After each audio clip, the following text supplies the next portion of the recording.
Where's Sita? I want to introduce you to a couple of people. There's Sita and Matt, come up here.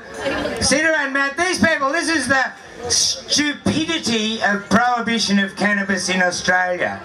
The Americans started this war, right, 70 years ago. It's not long ago, is it? It's not long ago at all, what a mess they've got in. Now, they've woken up a bit quicker than us. We're 10 years behind. This guy Matt from Canada, he's growing crops and selling them, and they're taxing it, and it's legal. This is Sita, who I think she started about the first cafe in Amsterdam, the first seed company. Now she's a hash expert. Mate, they're so far ahead of us. Welcome them to MardiGrass.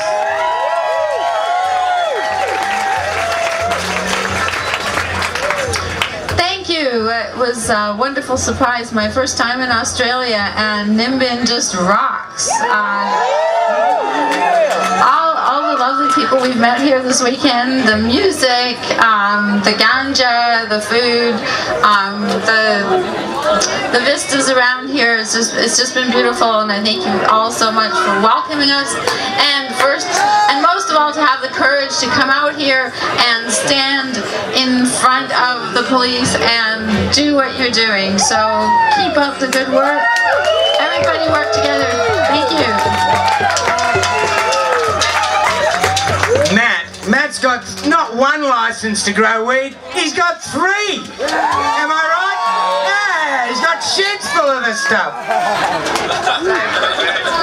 Yeah, my name's Matt, and I got caught growing 950 plants in Canada in a 5-year court battle, and I walked out the front door. Yeah! When they lie, we suffer! Yeah! When they lie, we suffer.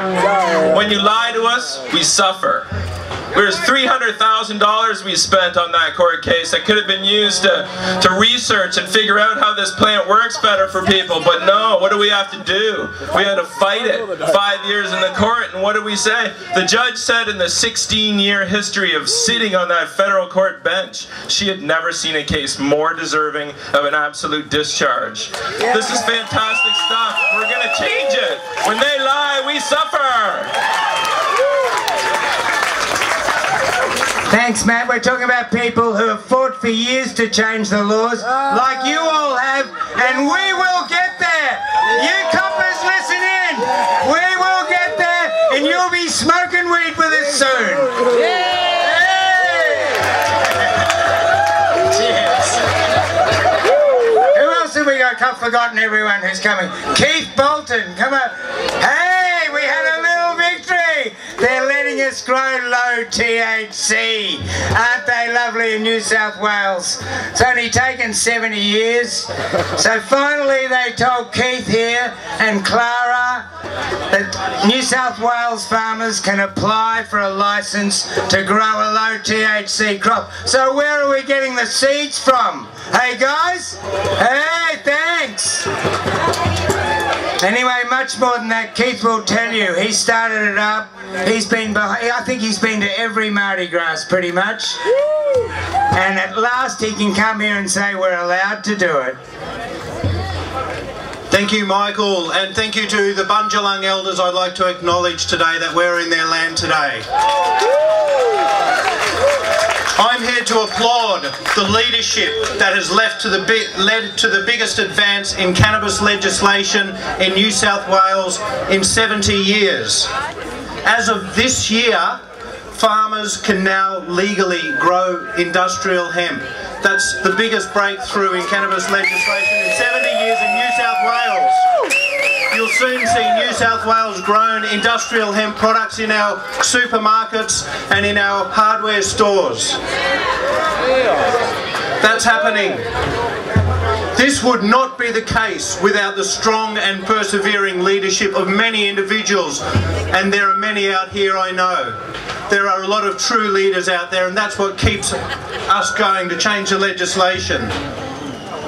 A lot has been achieved, and we can thank our leaders that have allowed this to happen. But a lot remains to be rectified. On the downside, Australia and New Zealand are the only countries who do not allow the consumption of hemp seed food. As we all know, hemp seed food is one of the best foods you can possibly eat on the face of this planet. Ironically, Australia is one of the worst food additive code records in the planet. We are allowed to feed our children shit that we know makes them sick. Yet we are not allowed to feed our children one of the healthiest foods on this planet. So I'm here to call on our leaders to change the laws to allow hemp food to be eaten by Australian citizens. I'm also here to challenge laws that cause people harm.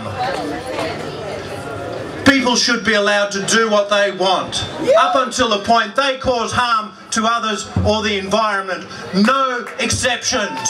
It should be prohibited for our leaders to make laws that cause us harm, that stop us from growing hemp for 70 years, that penalise us for enjoying ourselves. That's not fair. I believe that people should be allowed to use cannabis for all of its fibre, food, pharmaceutical and fun properties without penalisation. We've made a lot of major advances. There's a lot of work to be done. I agree there should be well-researched age, driving and public space restrictions on the consumption of cannabis and any other drugs. But on this basis, I challenge the existing marijuana prohibition laws. True leaders don't make laws that cause people harm. True leaders will let us grow hemp on our farm. True leaders is something we all want to say. Legalise marijuana today! Thank you.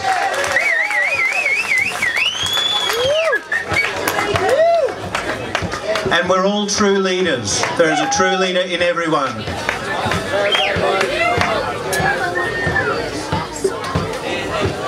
And I'll call on our true leader, Michael Balderstone, here to continue the procedures. Thanks, Keith. This guy's a legend, mate. He's been like a bull terrier on the bloody Prime Minister's leg for 10 years, and finally the bastards tried to kick him off, and they just about have.